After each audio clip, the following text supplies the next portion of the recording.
In the first part of this film, we looked at the vital importance of the sensitive balances on the Earth for life. We saw that even just one of these balances with their extraordinary complex features and fine calculations were missing, then life on Earth would disappear. The establishment of these sensitive balances, a product of God's incomparable art of creation, is just as much a miracle as their continuation. In this part, we shall be looking at other features of our world and the fine calculations on which they depend, and once again witnessing the power and creative artistry of God.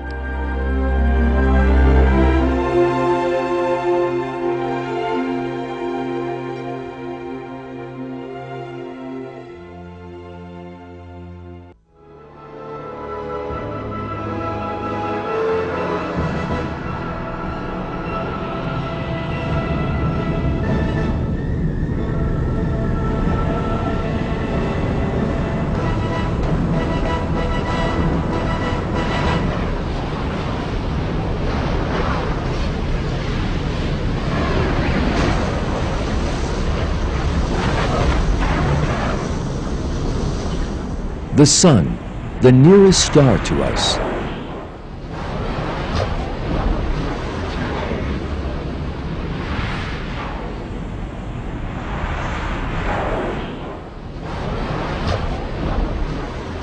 The temperature on this bubbling surface with its explosions of energy is 6,000 degrees centigrade. Further in towards the center, however, that figure rises to unimaginable levels, to 15 million degrees centigrade at the Sun's core. The energy produced at that mighty temperature is carried to the Sun's surface as heat and light.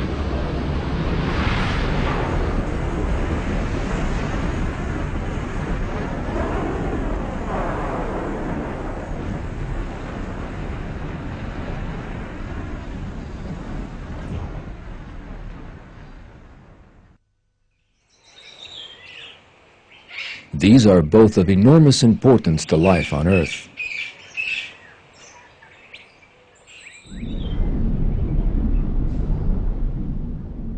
The light and heat that emerge as a result of the exceedingly complex nuclear reactions at the Sun's core have actually been designed with a surprising sensitivity to life.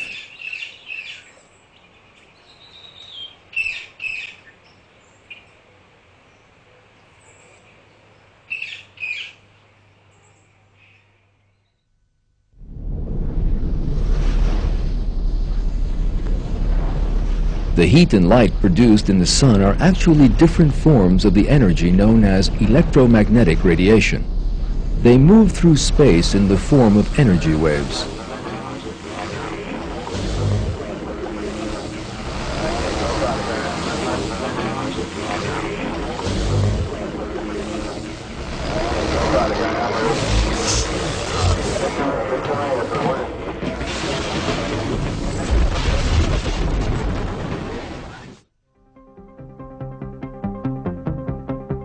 There are considerable differences in the wavelengths of electromagnetic radiation.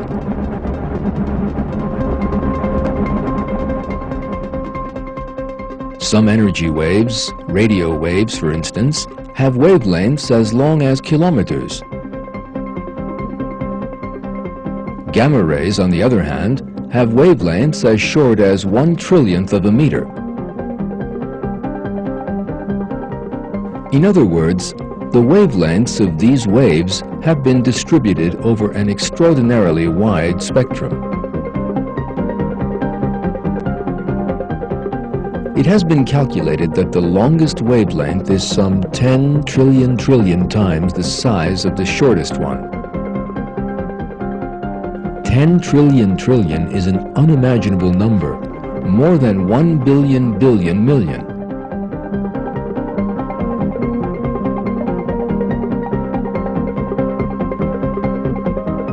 We can more easily illustrate this with an example. If we placed 10 trillion pieces of notepaper on top of one another, they would stretch halfway through the visible universe.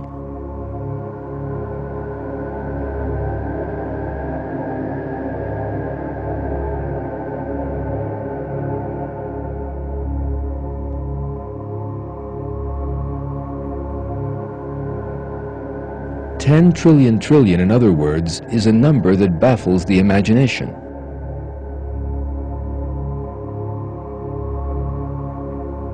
The curious thing about this that the electromagnetic energy radiated by our sun is squeezed into an unbelievably narrow range of this giant spectrum.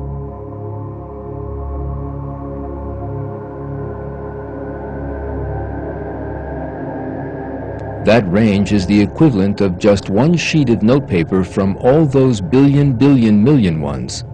But why is that?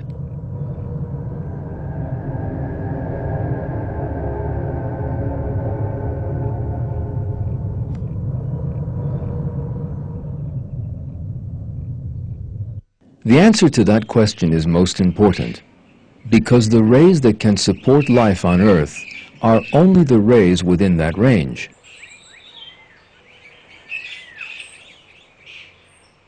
In his book, Energy in the Atmosphere, the British physicist Ian Campbell addresses this question and says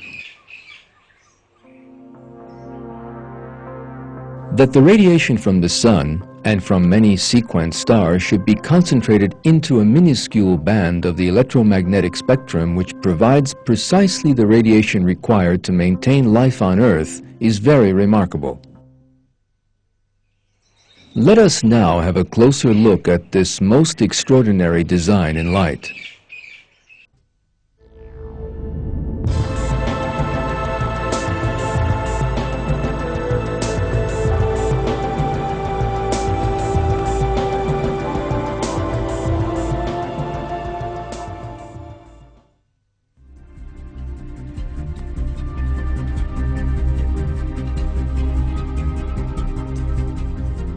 The electromagnetic energy given off by the sun serves two important functions from the point of view of living things.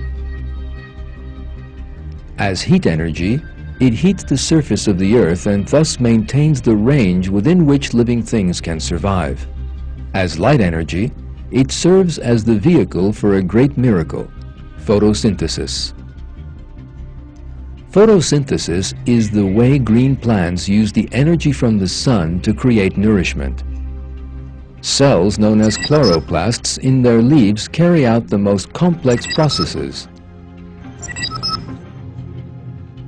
Chloroplasts work just like a chemical laboratory, with several chain reactions taking place every second.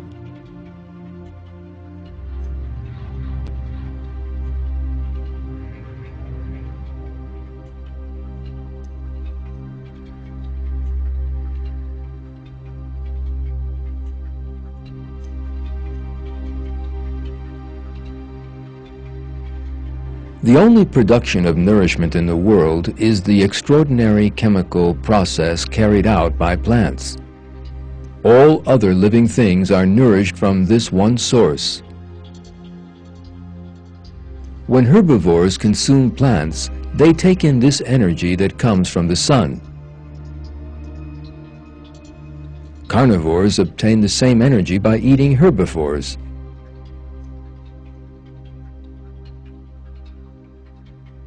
We human beings obtain the same energy by means of both plants and animals.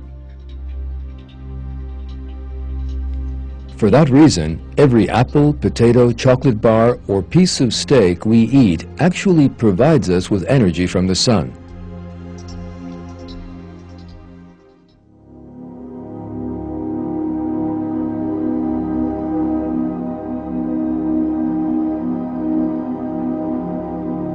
Another very important result of photosynthesis is that it produces oxygen. Human beings and animals lower the level of oxygen in the atmosphere a little bit every time they breathe. Yet plants replace that oxygen by means of photosynthesis.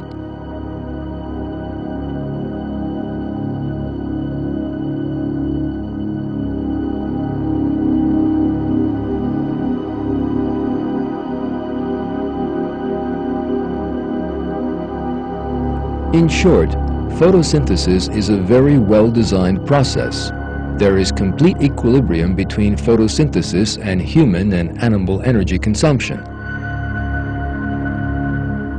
Plants supply glucose and oxygen. We burn the glucose and the oxygen in our cells. In that way, we are able to obtain and use the solar energy that plants store in glucose.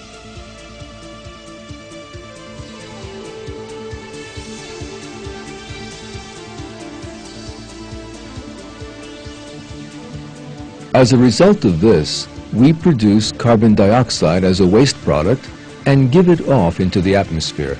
Yet this carbon dioxide can be reused by plants for photosynthesis. This perfect cycle constantly continues in just this manner. In order to see the flawless harmony with which this process was created, let us concentrate on just one of the factors within that process: sunlight.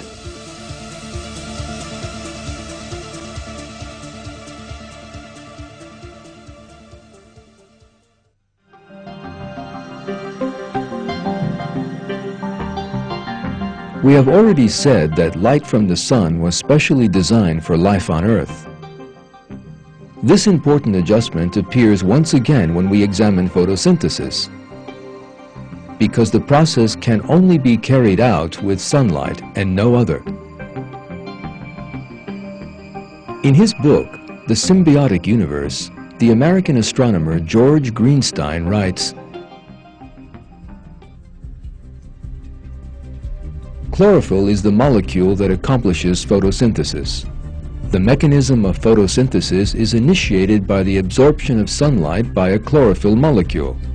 But in order for this to occur, the light must be of the right color. Light of the wrong color won't do the trick." A good analogy is that of a television set. In order for the set to receive a given channel, it must be tuned to that channel. Tune it differently and the reception will not occur. It is the same with photosynthesis. The sun functioning as the transmitter in the analogy, and the chlorophyll molecule as the receiving TV set. If the molecule and the sun are not tuned to each other, tuned in the sense of color, photosynthesis will not occur. As it turns out, the sun's color is just right.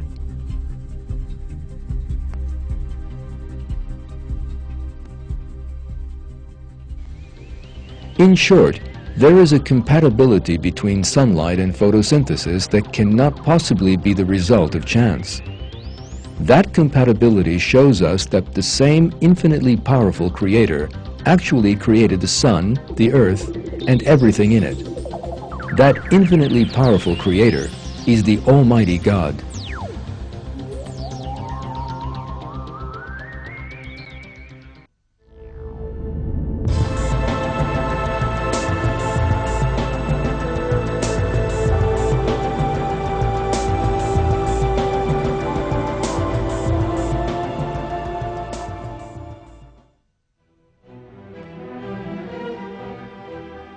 Right from the beginning of this film, we have been looking at various features of the sun, and we saw how these had been specially designed to support life. Yet there is another factor in this regard which we have not yet dealt with. The sun's rays have to overcome one very important obstacle before reaching the Earth's surface: the atmosphere.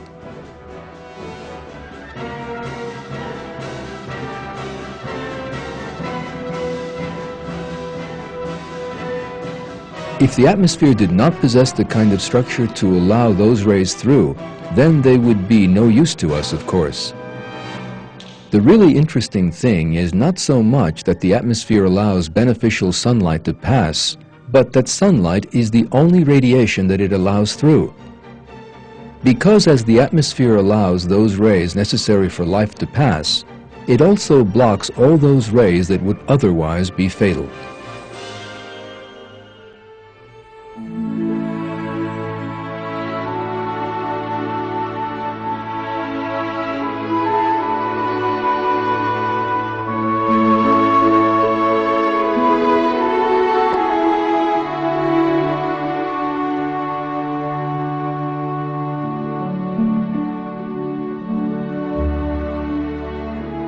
It is impossible to ignore the artfulness of this design. The Sun sends only 1/10 trillionth of the whole range of electromagnetic radiation that could be sent. That happens to be the range that is good only for us, and that is the radiation that the atmosphere lets through. Commenting on this situation, Encyclopedia Britannica admits how extraordinary it all is.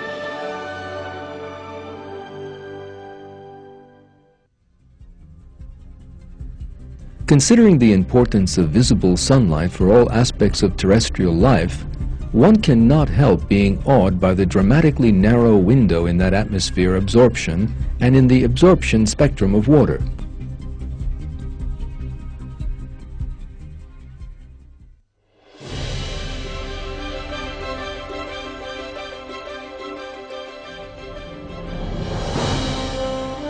Materialist philosophy claims that human life appeared in the universe by chance, and that it is an accident with no purpose whatsoever.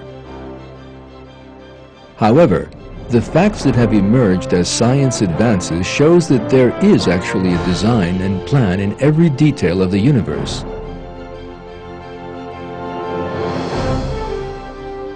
It is such a design that even such a component as light, which one might never have thought about before, is so clearly just right that one can't help but be amazed.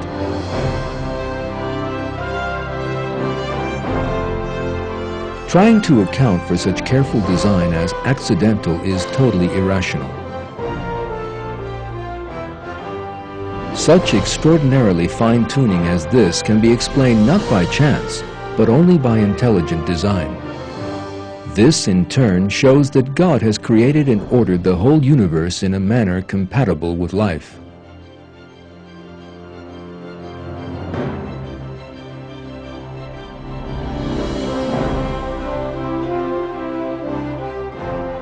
This conclusion that science has led to is something that people were taught in the Quran 14 centuries ago. Science shows that sunlight was created for us. In other words, that it was placed at our service. God stated this in the Quran in these terms: "The sun and the moon both run with precision." God is He who created the heavens and the earth and sends down water from the sky, and by it brings forth fruits as provision for you. He has made the sun and the moon subservient to you, holding steady to their courses. And He has made the night and day subservient to you. He has given you everything you have asked Him for. If you tried to number God's blessings, you could never count them. Man is indeed wrongdoing, ungrateful.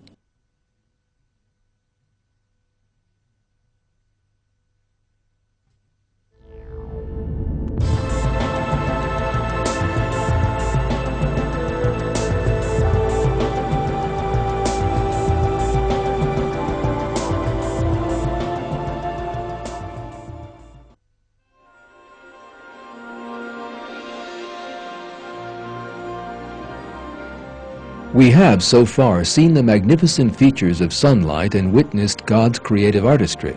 In this section, we shall be concentrating on another vital issue and seeing another instance of design: the design in water.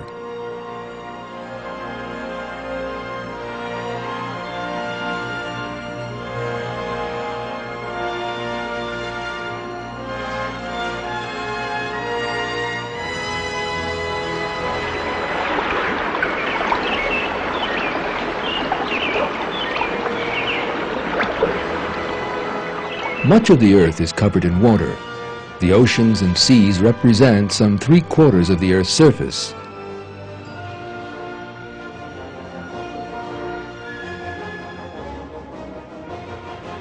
There are also countless lakes and rivers on land.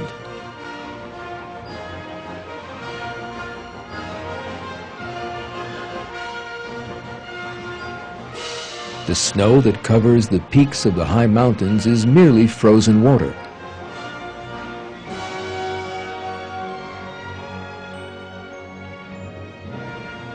An important part of the world's water is actually in the sky. Clouds contain millions of tons of water in the form of vapor.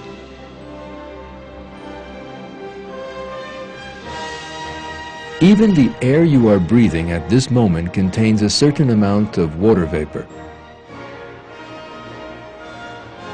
Furthermore, water makes up some 70% of the human body.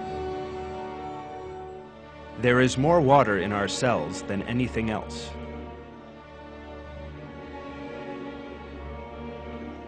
Most of the blood that flows through our body is also water. In short, there can be no life without water. Water has been specially designed as the foundation of life and is a substance whose physical and chemical features have been created for life.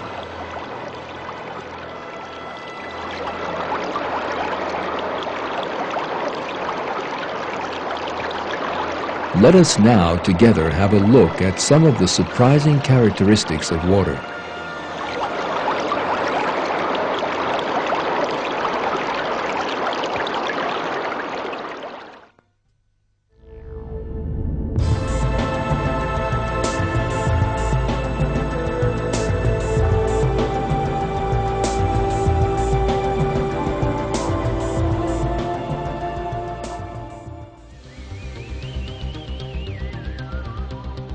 Like all known substances, liquids also contract and lose volume as their temperature falls.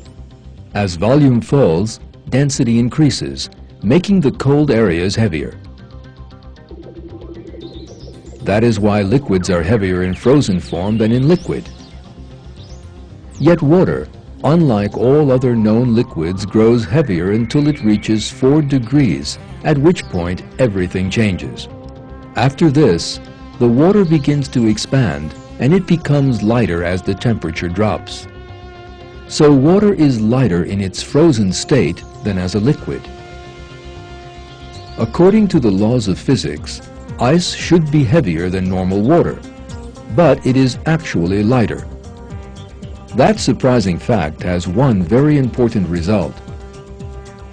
Ice thus floats on water, and that is of vital importance.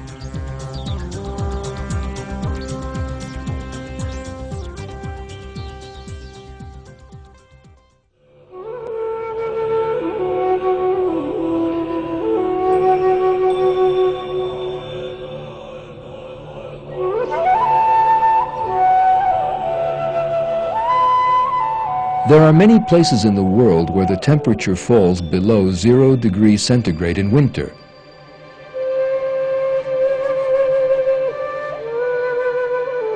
Such cold naturally affects seas and lakes. The surface water freezes at 0 degrees centigrade. Yet only the surface freezes. The layer below, at 4 degrees centigrade, is enough for fish and other water dwellers to survive.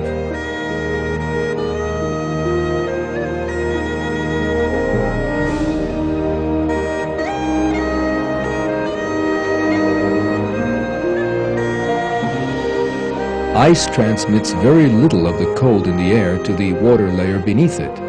That is why, even if outside temperatures are as low as -50 degrees, the ice layer never exceeds 1 or 2 meters. This allows seals, bears, and other polar creatures to make holes in the ice and reach the sea beneath.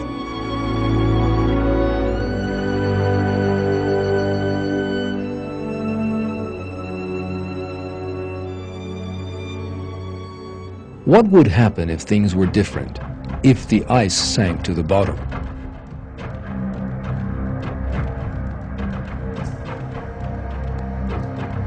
In that event, the oceans, seas, and lakes would begin to freeze from the bottom up.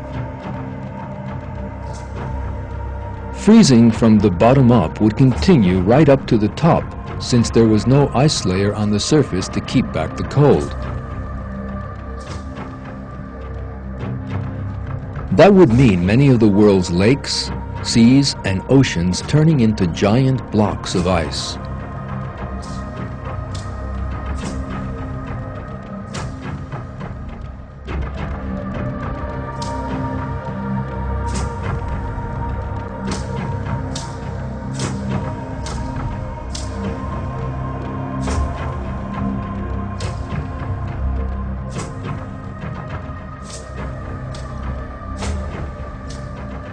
A layer of water a few meters thick would remain on the surface, and even if air temperatures rose, the ice at the bottom would never melt.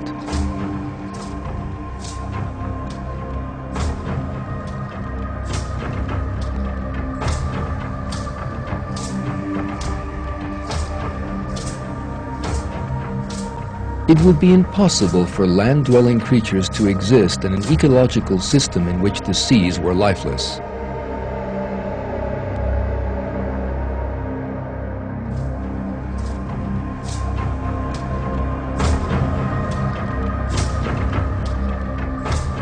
In short, if water behaved like other liquids, the Earth would be a dead planet.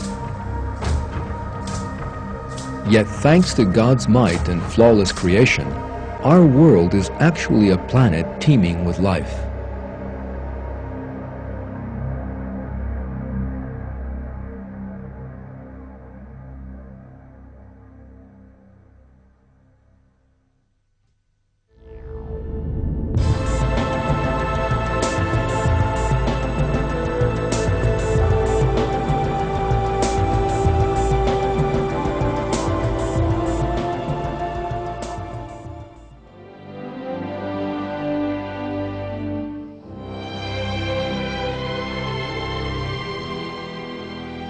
Water's different thermal properties also play a major role in the Earth's having a warm and balanced climate. Thanks to water's molecular properties, the seas warm up and cool down slower than the land. That means that while the temperature difference between the hottest and coldest places on land can reach as high as 140 degrees centigrade, the difference is no more than 15 to 20 degrees in the sea.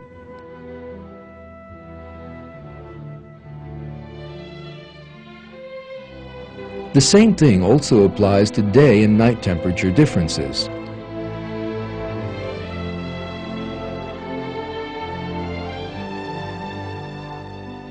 The difference in temperature between day and night is 20 to 30 degrees in dry regions, but only a few degrees in the sea.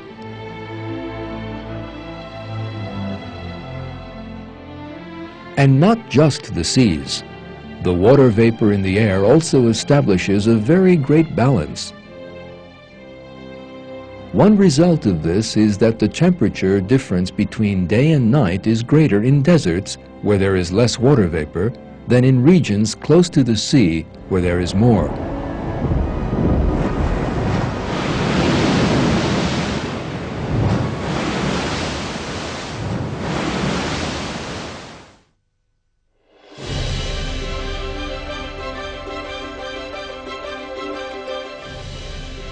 Thanks to these unique thermal properties of water, the temperature differences between summer and winter or day and night are kept within limits that all living things can endure.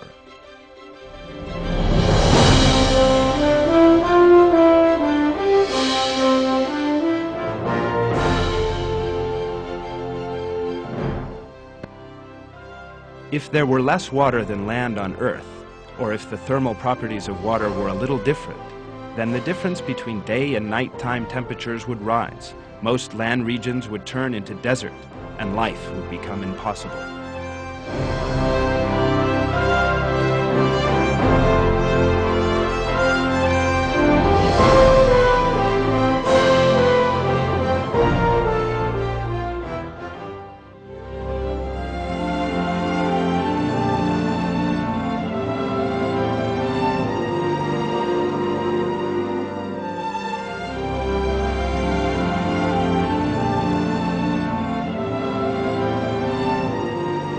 Alongside all these physical properties of water, its chemical properties are also extraordinarily ideal for life. Foremost among these properties is that it is an excellent solvent. Nearly all chemical substances are soluble in water.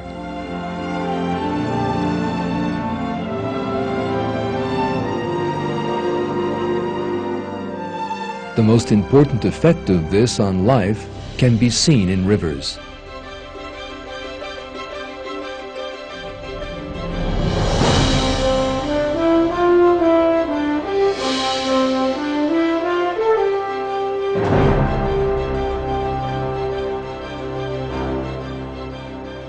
Countless beneficial minerals and similar chemicals are carried to the sea by means of rivers.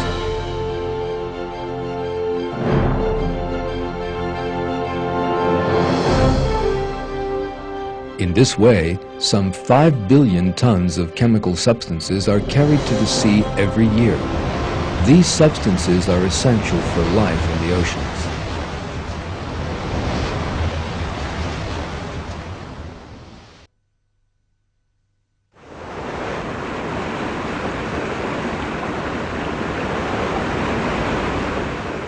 Another chemical property of water is that its chemical reactivity is at the ideal level.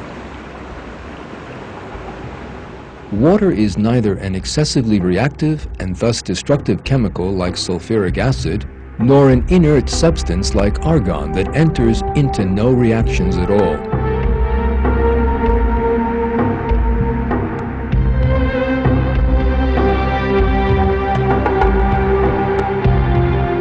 The compatibility of water's chemical properties with life emerges in even more detail with every new piece of research.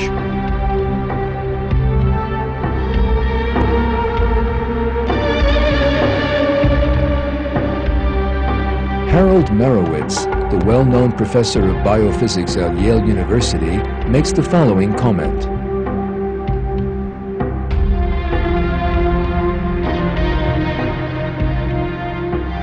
The past few years have witnessed the developing study of a newly understood property of water, that is, proton conductance, that appears to be almost unique to that substance, is a key element in biological energy transfer, and was almost certainly of importance to the origin of life. The more we learn, the more impressed some of us become with nature's fitness in a very precise sense.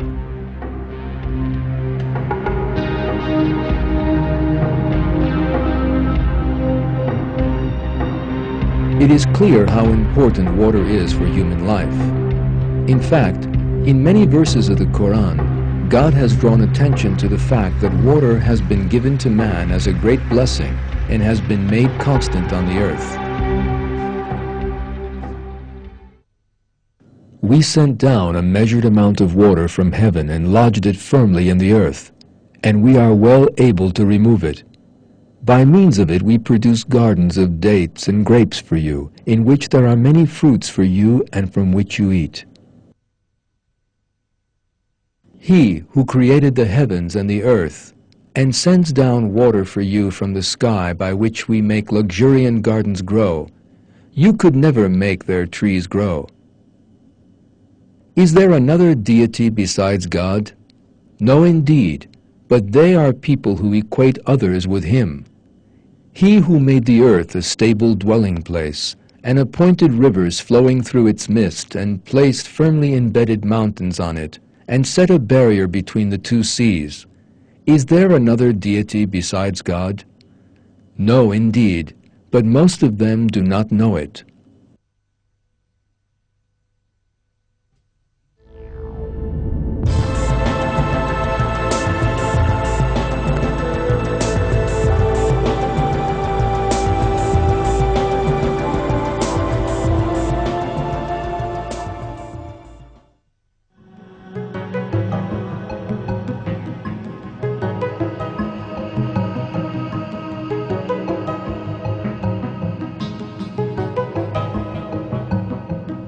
Whenever liquid is mentioned, one immediately thinks of a very fluid substance.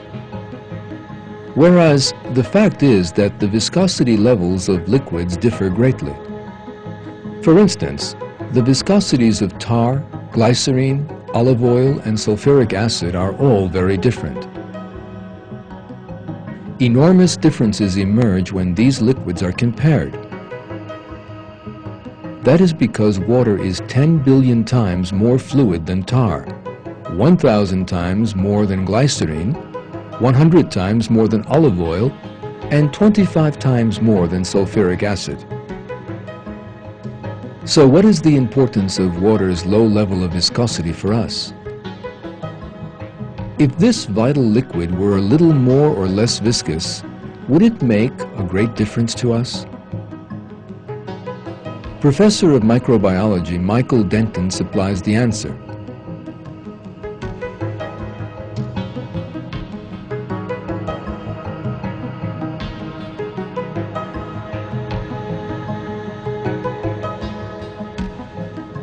If the viscosity was higher, the controlled movement of large macromolecules and particularly structures such as mitochondria and small organelles would be impossible, as would processes like cell division.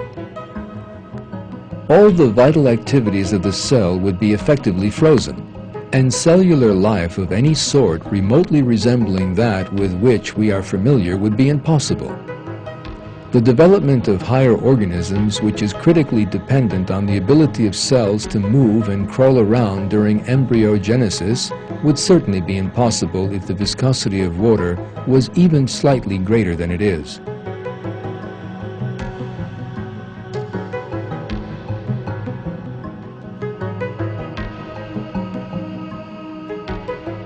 Water's low viscosity is essential not only for cellular motion, but also for the circulatory system.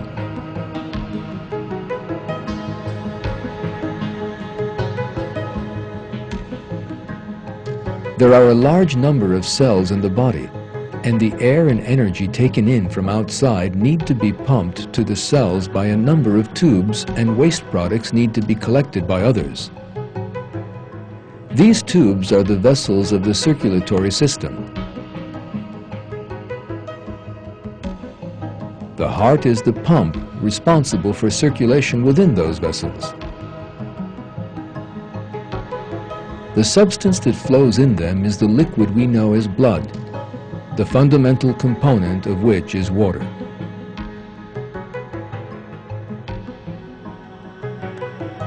The duty of the vessels is to carry essential substances such as oxygen, energy, nutrition, and hormones to every cell in the body. The total length of the average 5 billion capillary vessels in our bodies is some 950 kilometers. In some mammals, there may be as many as 3,000 open capillaries in just 1 square millimeter of muscle tissue. It is thanks to the low viscosity of water that blood is able to circulate in our vessels without becoming congested or slowing down.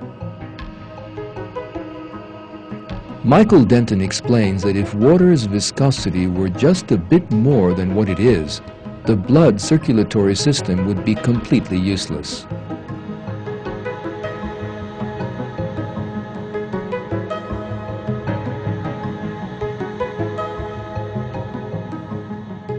A capillary system will work only if the fluid being pumped through its constituent tubes has a very low viscosity. A low viscosity is essential because flow is inversely proportional to the viscosity. From this, it is easy to see that if the viscosity of water had a value only a few times greater than it is, pumping blood through a capillary bed would require enormous pressure, and almost any sort of circulatory system would be unworkable. If the viscosity of water had been slightly greater, and the smallest functional capillaries had been 10 microns in diameter instead of 3, then the capillaries would have to occupy virtually all of the muscle tissue to provide an effective supply of oxygen and glucose. Obviously, the design of macroscopic life forms would be impossible or enormously constrained. It seems then the viscosity of water must be very close to what it is if water is to be a fit medium for life.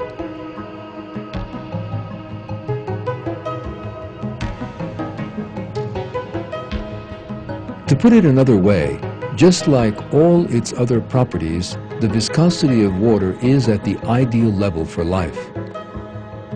Looking at the viscosities of different liquids, we see that they differ by factors of many billions. But water has been created at just the right level from all the billions of different alternatives.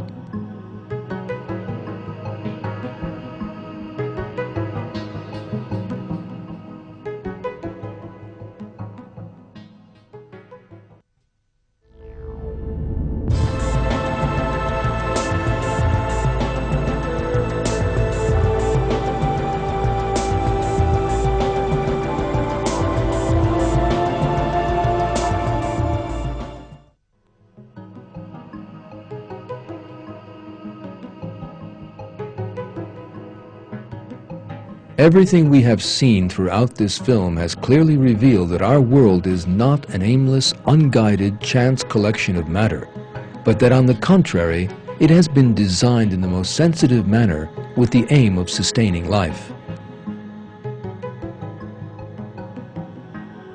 In this film, we have witnessed how the rays from the sun that reach us, the water we drink, or that make up our bodies, or the air we draw into our lungs at every moment are all totally suited to our life.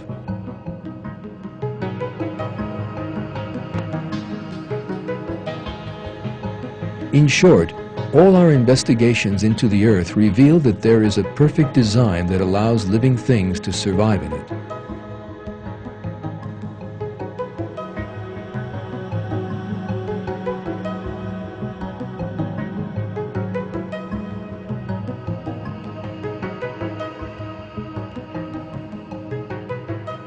The implications of this design are obvious. The design concealed within every detail of the universe is most certainly proof of the existence of a creator who is in control of every detail and whose power and wisdom are infinite.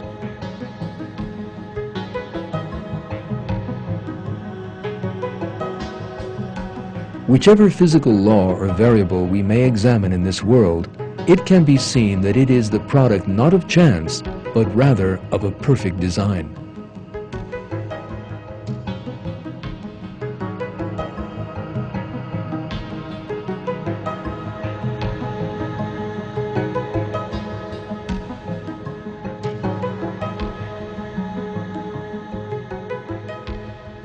Another important truth revealed by modern science is that all the countless balances we have seen also prevail throughout the entire universe. All the research in the universe over the last 20 years shows that it is the product of a magnificent design, and that this design especially supports life on Earth. The British physicist John Polkinghorne sums up this truth. There is a mind and purpose behind the universe. There are hints of that divine presence in how abstract mathematics can penetrate the universe's secrets, which suggests that a rational mind created the world. Nature is fine-tuned to allow life and consciousness to emerge.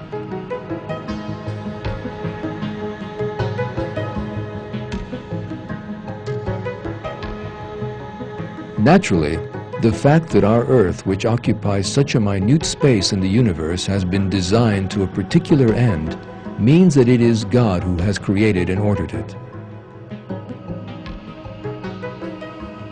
All these sensitive balances on the Earth are clear evidence of God's superior art of creation. The conclusion arrived at by modern science is nothing else than a truth set out in the Quran 1,400 years ago. This is how God states that truth in the Quran.